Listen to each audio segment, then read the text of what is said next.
Mass TV news కి స్వాగతం. సత్యసాయి జిల్లా పెనుగొండ నియోజకవర్గం గోరంట్ల మండలము మల్లాపల్లి పంచాయతీ కొత్తపల్లి గ్రామానికి చెందిన గొల్ల రామాంజనమ్మ మీడియాతో మాట్లాడుతూ, అయ్యా నాకు న్యాయం చేయండి. మా పంచాయతీ సర్పంచ్ శివానంద పాటూరి శంకరరెడ్డి అనుచరులతో నా ఇంటిపై దౌర్జన్యం చేసి వాకిలి పగలగొట్టి నా ఇంటిలోని వస్తువులను ధ్వంసం చేశారంటూ మీడియాతో మొరపెట్టుకున్న బాధిత మహిళ రామాంజనమ్మ. రోజు రోజుకు అధికార పార్టీ అకృత్యాలు శృతిమించిపోతున్నాయి.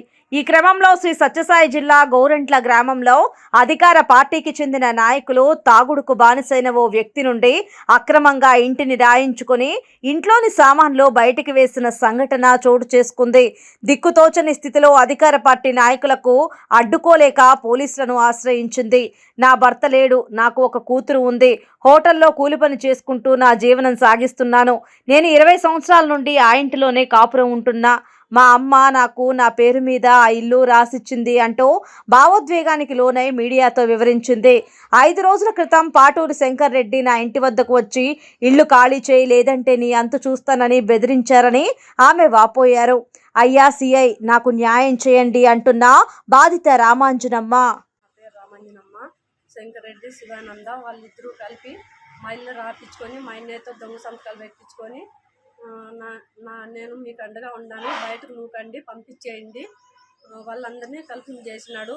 దేవ, సుబ్బమ్మ, సూర్యనారాయణ, నరేంద్ర వాళ్ళు ముగ్గురు రోజు గొడ్డెన్లు తీసుకొని వస్తారు. నేను పొద్దున్న నన్ను స్టేషన్ దగ్గరికి రమ్మని దౌర్జన్యంగా పోయి పగలగొట్టేసి ఇంట్లో ఏం వస్తువులు ఉంటే అవన్నీ ఎత్తుకొని పోయి నిన్నెవరు కాపాడతారో నేను చూపుతాను, నిన్ను నీ శాతం ఏమైతే అది చూసుకోపో అన్నాడు.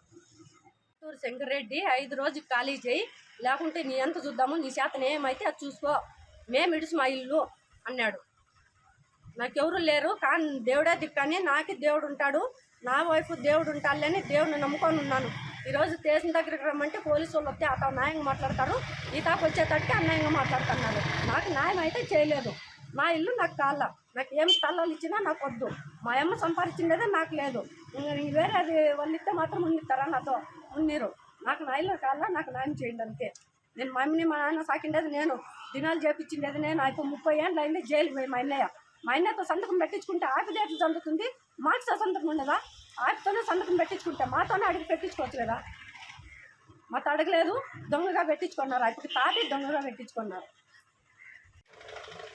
నాకు ఎవరు న్యాయం చేయలేదు. మీరు న్యాయం చేయండి. నేను ఒంటరి మహిళను, నాకు ఎవరు దిక్కులేరు. వాళ్ళు 4-5 మంది ఉన్నారు, నేను ఉండేది ఒకటి. ఏముంటే చూసుకోపోది, నీ శాతం ఏమైతే అది చేసుకోకున్నారు. వాళ్ళకు ఉన్నా కాక పోలీసు వాళ్ళతో అందరితోనూ రప్పించుకొని నన్ను ఖాళీ చేపించి వాక్యాన్ని భవన్ కొట్టుకోవాలా, వాళ్ళ సౌరజ్యం చేసుకోవాలా. నేను ఇంట్లో ఉన్నట్లే, నా సంసారం ఉన్నట్లే నన్ను బయటకు నూకి వాక్యాన్ని భవన్ కొట్టేసి నువ్వు స్టేషన్ పోయి ఏమవుతుందో నీ శాతం మేము చూసుకుంటాము అంటున్నారు. ఆధారాలు అన్నీ ఉన్నాయి. మా అమ్మ వాళ్ళు పుట్టినింటి వాళ్ళ సొమ్ము మా అమ్మ నాకు రాసిచ్చింది. మా అమ్మ నాకు రాసిచ్చింది, నన్ను చూపించినా కానీ అది ఎత్తువై తిప్పలేక అయిపో అంటున్నారు. దౌర్జన్యంగా మాట్లాడుతున్నారు. నేను ఉండేది ఒకటి, మా అన్నయ్య తాగడిపోతాడు. మా అమ్మని 20 ఏళ్ళు మా అమ్మని నేను సాకుకొని సౌరత్యం చేసి దినాల వారాలు అన్నీ చేపించి మా అన్నయ్య జైల్లో ఉన్నాడు 30 ఏళ్ళు. 30 ఏళ్ళకి ఇప్పుడు విడుదల వచ్చినాడని ఆయనతో దొంగ సంతకం పెట్టించుకొని నన్ను కాడిస్తున్నారు. నాకు ఎవరు న్యాయం చేయలేదు. మీరు న్యాయం చేయండి. నేను ఒంటరి మహిళను, నాకు ఎవరు దిక్కులేరు. వాళ్ళు 4-5 మంది ఉన్నారు, నేను ఉండేది ఒకటి. ఏముంటే చూసుకోపోది, నీ శాతం ఏమైతే అది చేసుకోకున్నారు. వాళ్ళకు ఉన్నా కాక పోలీసు వాళ్ళతో అందరితోనూ రప్పించుకొని నన్ను ఖాళీ చేపించి వాక్యాన్ని భవన్ కొట్టుకోవాలా, వాళ్ళ సౌరజ్యం చేసుకోవాలా. నేను ఇంట్లో ఉన్నట్లే, నా సంసారం ఉన్నట్లే నన్ను బయటకు నూకి వాక్యాన్ని భవన్ కొట్టేసి నువ్వు స్టేషన్ పోయి ఏమవుతుందో నీ శాతం మేము చూసుకుంటాము అంటున్నారు.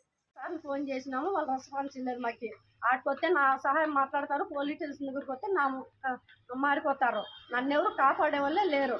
పని చేసుకుని బతుకుతున్నాను. అప్పు చేసి నా కూతురు నాకు బంగారు చైన్ కావాలంటే తెచ్చి ఇంట్లో పెట్టినాను. అవి అన్నీ లేవు ఇంట్లో. నేను నన్ను స్టేషన్ దగ్గర ఉండమని వాళ్ళు పోయి దౌర్జన్యంగా చేసినారు. శంకర్ రెడ్డి 5 దినాలకు ముందుకు వచ్చి మేము నోటరీ తెచ్చినాము, నువ్వు 5 దినాలు ఖాళీ చేస్తావా అన్నాడు. నేను ఖాళీ చేసి ఎక్కడ పోయేది, నేను ఎక్కడ పోను, నేను ఏమన్నా సాగునన్నా చెప్తాము, నేను ఖాళీ చేయను అని పోలీసు వాళ్ళు పిలిచినా కానీ నేను వెనుక తుడుచుకోకుండా వెళ్ళొచ్చేసినాను. మళ్ళీ శివానంద్ వచ్చేసి వాకర్లు పగలగొట్టండి, దాని చేత ఏమైతే అది కానీ నేను చూసుకుంటాను అని చెప్పినాడు. పాటూరు శంకర్ రెడ్డి, నెక్స్ట్ శివానంద సర్పంచ్, వాళ్ళిద్దరూ సపోర్ట్ వాళ్ళకి అన్నారు. నేను ఉండేది ఒంటరి మహిళ, వాళ్ళకు ఉండే తట్టుకుంటే అందరినీ కలిపి తీసుకోవాలి కదా. మా అన్నకు ఉండే అధికారం నాకెందుకు ఉండదు? మా అమ్మ పేరుట్లో ఉండేది. నాకుండే అని చెప్పినా కానీ వాళ్ళు తెలుసుకోకుండా నీ శాతం ఏమైతే చేసుకోకుంటారు మా వాళ్ళు అంటూ వాళ్ళకి ఫోన్ చేసినాను. 2 సార్లు వచ్చినారు. పొద్దున రాత్రి ఫోన్ చేసినాను, వాడు గడారు తీసుకొని వచ్చింటాను. పోలీసు వాళ్ళు వచ్చి నీకేముంది, ఏంటి ఇట్లా చెప్తున్నావు అంటే, నాకు ఇట్లా న్యాయం జరుగుతుందంటే నీకేం ఏ టైం లేదు కదా, నీకేం వాళ్ళు పగులు కొట్టినలేదు కదా అంటే వచ్చి కంప్లైంట్ ఇవ్వండి అంటే, ఈ రోజు వచ్చి కంప్లైంట్ ఇస్తుంటే అక్కడ పోయి దౌర్జన్యంగా వాకెండ్లో కొట్టేసినారు.